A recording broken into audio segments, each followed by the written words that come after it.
Hi everyone, ನಾನು ಇವತ್ತು ಮಾಡ್ತಾ ಇರೋದು ಈಸಿಯಾಗಿ ಕ್ವಿಕ್ಕಾಗಿ ಆಗುವಂಥ ನೀರುಪ್ಪಿಟ್ಟು. ಇದಕ್ಕೆ ನಾನು ತೊಗೊಂಡಿರೋದು 4 ಈರುಳ್ಳಿ, ಕರ್ಬೇವಿನ ಸೊಪ್ಪು, ಮೆಣಸಿನ್ಕಾಯಿ, 1 ಇಂಚಷ್ಟು ಶುಂಠಿ, ಸ್ವಲ್ಪ ಕೊತ್ತಂಬರಿ ಸೊಪ್ಪು. ಬನ್ನಿ ಈರುಳ್ಳಿನ ಚಿಕ್ಕದಾಗಿ ಕಟ್ ಮಾಡ್ಕೊಳ್ಳೋಣ.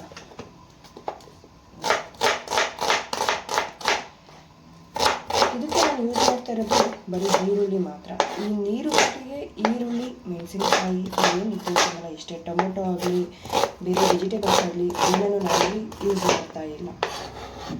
ನೀರುಪ್ಪಿಟ್ಟಾಗಿರೋದ್ರಿಂದ ಸ್ವಲ್ಪ ಚಿಕ್ಕದಾಗಿಯೇ ಈರುಳ್ಳಿನ ಕಟ್ ಮಾಡ್ಕೊಳ್ಳೋಣ. ಯಾಕೆಂದರೆ ಬೇರೆ ಏನಿಲ್ಲ ಅಥವಾ ಸ್ವಲ್ಪ ದಪ್ಪ ಆಯಿತು ಅಂತ ಅಂದರೆ ಬಾಯಿಗೆಲ್ಲ ಹಾಗಾಗಿ ಸಿಗ್ತಾ ಇರುತ್ತೆ.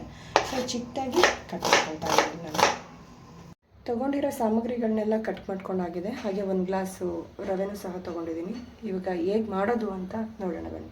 ನಾನಿಲ್ಲಿ 1 ಸ್ಪೂನ್ ಜೀರಿಗೆ, 1 ಸ್ಪೂನು ಉದ್ದಿನಬೇಳೆ, 1 ಸ್ಪೂನ್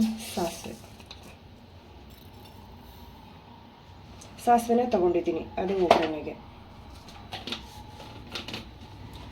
ಈರುಳ್ಳಿ, ಕರ್ಬೇವಿನ ಸೊಪ್ಪು, ಕೊತ್ತಂಬರಿ ಸೊಪ್ಪು, ಶುಂಠಿ, ಮೆಣಸಿನ್ಕಾಯಿ, 1 ಕಪ್ ರವೆ, ಮೀಡಿಯಮ್ ರವೆ ತೊಗೊಂಡಿದ್ದೀನಿ. ಇಲ್ಲಿ ಬಾಂಬೆ ರವೆ ಅಂತ ಏನು ಕರೀತಾರಲ್ಲ ಅದು ಮೀಡಿಯಮ್ ರವೆ. ಇವಾಗ ಎಣ್ಣೆ ಹಾಕ್ಕೊಳ್ತಾ ಇದ್ದೀನಿ, 4 ರಿಂದ 5 ಸ್ಪೂನ್. ಇಲ್ಲಿ ಎಣ್ಣೆ ಬಿಸಿಯಾಗಿದೆ. ಎಣ್ಣೆ ಬಿಸಿಯಾಗಿರೋ ಎಣ್ಣೆಗೆ 1 ಸ್ಪೂನ್ ಜೀರಿಗೆ ಎಲ್ಲ ಏನು ಎತ್ತಿಟ್ಕೊಂಡಿದ್ದೆಲ್ಲ ಅದು 3 ಸಹ ಹಾಕ್ತಾ ಇದ್ದೀನಿ. ಸಾಸಿವೆ ಏನಿದೆ ಅದು ಚೆನ್ನಾಗಿ ಚಟ್ಪಟ ಅಂತ ಸಿಡಿಬೇಕು. ಈ ಜೀರಿಗೆ ಮತ್ತು ಉದ್ದಿನಬೇಳೆ ಏನಿದೆಯಲ್ಲ ಅದು ಸ್ವಲ್ಪ ಬಣ್ಣ ಚೇಂಜ್ ಆಗಬೇಕು, ಕಲರ್ ಚೇಂಜ್ ಆಗಬೇಕು. ಎಣ್ಣೆನೇ ಸ್ವಲ್ಪ ಚೆನ್ನಾಗಿ ಫ್ರೈ ಮಾಡಬೇಕು. ಸಿಮ್ಮಲ್ಲೇ ಇರಬೇಕು, ಲೋ ಫ್ಲೇಮಲ್ಲೇ ಇರಲಿ, ಹೈ ಫ್ಲೇಮ್ ಮಾಡಬಾರ್ದು. ಸಣ್ಣ ಕಟ್ ಮಾಡ್ಕೊಂಡಿರುವಂಥ ಶುಂಠಿನ ಹಾಕ್ತಾ ಇದ್ದೀನಿ, ಜೊತೆಗೆ ಹಸಿರು ಮೆಣಸಿನಕಾಯಿ. ಇದು ಎರಡೂ ಸಹ ಎಲ್ಲರೂ ಹಸಿ ಸ್ಮೆಲ್ ಹೋಗೋರಿಗೆ ಚೆನ್ನಾಗಿ ಫ್ರೈ ಆಗಬೇಕು. ಮೆಣಸಿನಕಾಯಿ ಹಾಕಿ ಚೆನ್ನಾಗಿ ಫ್ರೈ ಆಗಬೇಕು. ಲೋ ಫ್ಲೇಮಲ್ಲೇ ಇರಲಿ. ಕರ್ಬೇವಿನ ಸೊಪ್ಪು, ಕರಿಬೇವನ್ನ ಆ್ಯಡ್ ಮಾಡ್ಕೊತಾ ಇದ್ದೀನಿ. ಈರುಳ್ಳಿನ ಆ್ಯಡ್ ಮಾಡ್ಕೊತಾ ಇದ್ದೀನಿ.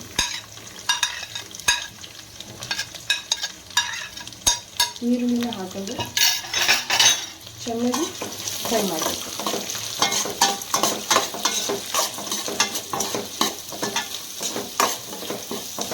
ಈ ಈರುಳ್ಳಿಗೆ ಉಪ್ಪನ್ನು ಹಾಕ್ಕೊಳ್ತಾ ಇದ್ದೀನಿ. ಬೇಗ ಎಣ್ಣೆಯಲ್ಲಿ ಫ್ರೈ ಆಗುತ್ತೆ, ಕಲರು ಸಹ ಚೇಂಜ್ ಆಗುತ್ತೆ.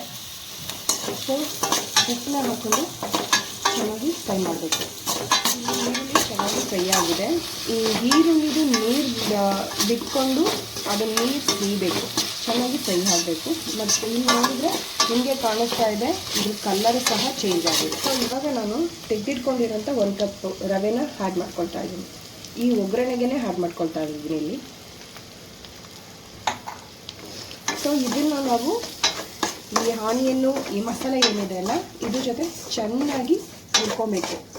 ಲೋ ಫ್ಲೇಮಲ್ಲೇ ಇರಬೇಕು, ಹುರಿನ ಜಾಸ್ತಿ ಮಾಡಬಾರ್ದು.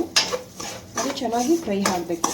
ಈ ಇಂಗ್ರೀಡಿಯೆಂಟ್ಸ್ ಎಲ್ಲ ಏನು ಹಾಕಿದ್ದೀವಲ್ವ, ಸೊ ಇದ್ರ ಜೊತೆ ರವೆ ಜೊತೆ ಚೆನ್ನಾಗಿ ಫ್ರೈ ಆಗೋದ್ರಿಂದ ಅದು ಫ್ರೇಗ್ರೆನ್ಸ್ ಚೆನ್ನಾಗಿ ಕೊಡುತ್ತೆ, ಹಾಗೆ ಹೊಂದ್ಕೊಳ್ಳುತ್ತೆ. ನೀರುಪ್ಪಿಟ್ಟಾಗಿರೋದ್ರಿಂದ ಬೇರೆ ಏನು ನಾವು ವೆಜಿಟೇಬಲ್ಸ್ ಆಗಲಿ ಟೊಮೊಟೊ ಆಗಲಿ ಏನೂ ಆ್ಯಡ್ ಮಾಡಿಲ್ಲ. ಸೊ ಹಾಗಾಗಿ ರವೆನ ನಾವಿಲ್ಲಿ ಇದ್ರ ಜೊತೆನೇ ಚೆನ್ನಾಗಿ ಹುರ್ಕೋಬೇಕು. ಸೊ ಈ ಹುರಿಯೋ ಟೈಮಲ್ಲಿ ನಾವು ರುಚಿಗೆ ತಕ್ಕಷ್ಟು ಉಪ್ಪನ್ನ ಸೇರಿಸ್ಕೊಬೇಕು. ಆವಾಗ ನಾನು ಆನಿಯನ್ಗೆ ಸ್ವಲ್ಪ ಹಾಕಿದ್ದೀನಿ. ಇಲ್ಲಿ ನೋಡಿಕೊಂಡು ಎಷ್ಟು ಬೇಕೋ ಅಷ್ಟನ್ನು ಹಾಕ್ಕೋಬೇಕು. ಸೊ ನಾರ್ಮಲಾಗಿ ನಾವು ಉಪ್ಪಿಟ್ಟು ಮಾಡಬೇಕಾದ್ರೆ ಫಸ್ಟು ಒಗ್ಗರಣೆ ಹಾಕಿ ವೆಜಿಟೇಬಲ್ಸ್ ಎಲ್ಲ ಹಾಕಿದ ಮೇಲೆ ಇದಕ್ಕೇ ನೀರು ಹಾಕಿ ಕುದಿಸ್ಕೊತೀವಿ. ಬಟ್ ನಾನು ಇಲ್ಲಿ ಏನು ಮಾಡ್ತಾ ಇದ್ದೀನಿ ಅಂದರೆ ರವೆನ ಒಗ್ಗರಣೆಯಲ್ಲೇ ಫ್ರೈ ಮಾಡ್ಕೊಳ್ತಾ ಇರೋದ್ರಿಂದ ಈ ಕಡೆ ಸಪ್ರೇಟಾಗಿ ನೀರನ್ನ ಕುದಿಯೋದಕ್ಕೆ ಇಟ್ಟಿದ್ದೀನಿ. ನಾನು ಏನು 1 ಗ್ಲಾಸ್ ರವೆನ ತೊಗೊಂಡಿದ್ದೆಲ್ಲ ಅದೇ ಗ್ಲಾಸಲ್ಲಿ 6 ಗ್ಲಾಸ್ 1:6 ಅಷ್ಟು ನೀರನ್ನ ಈ ಕಡೆ ಬಾಯ್ಲ್ ಆಗೋಕ್ಕೆ ಇಟ್ಟಿದ್ದೀನಿ. ಈ ಬಾಯ್ಲ್ ಆಗಿದ್ದ ನೀರನ್ನ ಇದಕ್ಕೆ ಸೇರಿಸ್ಕೊಬೇಕು. ಈ ರವೆ ಇವಾಗ ಚೆನ್ನಾಗಿ ಫ್ರೈ ಆಗಿದೆ. ಸೊ ಇದಕ್ಕೆ ನಾನು ಇವಾಗ ಇಲ್ಲಿ ಕಾಯೋದಕ್ಕೆ ಏನು ಇಟ್ಟಿದೆಯಲ್ಲ ನೀರು ಕುದಿಯೋದಕ್ಕೆ, ಆ ನೀರನ್ನು ಆ್ಯಡ್ ಮಾಡ್ಕೊಳ್ತಾ ಇದ್ದೀನಿ. ಇಲ್ಲಿ ರವೆ ಗಂಟಾಗೋಕ್ಕೆ ಚಾನ್ಸೇ ಇಲ್ಲ. ಬಿಕಾಸ್ ಯಾಕೆ ಅಂತ ಅಂದರೆ ನೀರು ಸಹ ಚೆನ್ನಾಗಿ ಕುದ್ದಿದೆ, ರವೆನೂ ಸಹ ಚೆನ್ನಾಗಿ ಫ್ರೈ ಆಗಿದೆ. ಸೊ ಇವಾಗ ಕುದಿಯೋ ಈ ನೀರು ಹಾಕಿದ ನಂತರ ನಾವು ಫ್ಲೇಮ್ನ ಜಾಸ್ತಿ ಮಾಡಬೇಕು. ಉರಿನ ಸ್ವಲ್ಪ ಜಾಸ್ತಿ ಮಾಡಿಕೊಂಡು ಈ ಥರ ಕೈ ಆಡಿಸ್ಬೇಕು. ನೋಡ್ಬೋದು ನೀರಿನ ಕನ್ಸಿಸ್ಟೆನ್ಸಿ ಎಷ್ಟು ಜಾಸ್ತಿ ಇದೆ, ಉಪ್ಪಿಟ್ಟು ಹೇಗೆ ತೆಳುವಾಗಿದೆ ಅಂತ. ಇದು 1-2 ನಿಮಿಷ ಹಾಗೇನೆ ಕುದೀಲಿ. ಉರಿ ಜಾಸ್ತಿ ಇದೆ, ಸೊ ಕುದೀಲಿ. ಇವಾಗ ನಾನು ಇದಕ್ಕೆ ಕೊತ್ತಂಬರಿ ಸೊಪ್ಪನ್ನ ಆ್ಯಡ್ ಮಾಡ್ಕೊಳ್ತಾ ಇದ್ದೀನಿ.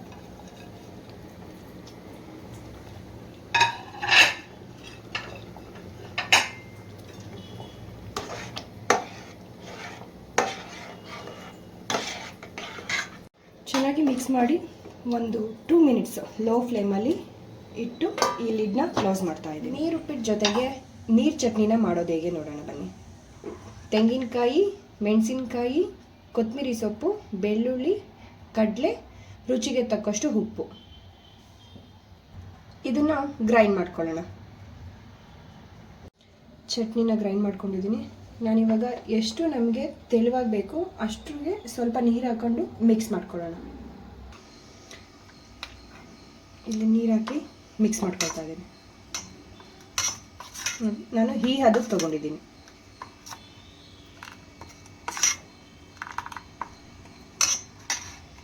ಇವಾಗ ಉಪ್ಪಿಟ್ಟು ಹೇಗಾಗಿದೆ ನೋಡೋಣ. ವಾವ್, ನೋಡ್ಬೋದು ಎಷ್ಟು ತೆಳುವಾಗಿದೆ ಅಂತ. ನೀರುಪ್ಪಿಟ್ಟು ಕ್ವಿಕ್ಕಾಗಿ, ಈಸಿಯಾಗಿ, ಬೇಗ ಆಗುವಂಥ ನೀರುಪ್ಪಿಟ್ಟು ರೆಡಿ.